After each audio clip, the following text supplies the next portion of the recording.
Birgunj main road विस्तारको विरोधमा आन्दोलनरत घरधनी तथा व्यवसायीहरूले आज साँझ क्यान्डल जुलुस प्रदर्शन गरेका छन्। सरकार विरुद्ध नाराबाजी गर्दै प्रदर्शनकारीहरूले उचित क्षतिपूर्ति बिना सडक विस्तार स्वीकार्य नहुने बताएका छन्। घण्टाघर क्षेत्रदेखि सुरु भएको क्यान्डल मार्चमा स्थानीय घरधनी, व्यापारी तथा सर्वसाधारणको उल्लेख्य सहभागिता रहेको थियो।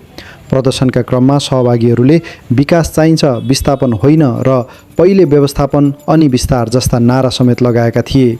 वीरगञ्जको गण्डकदेखि मितेरी पुलसम्मको मुख्य सडक 25-25 मिटर विस्तार गर्ने सरकारी योजनापछि स्थानीय स्तरमा लामो समयदेखि विरोध भइरहेको छ।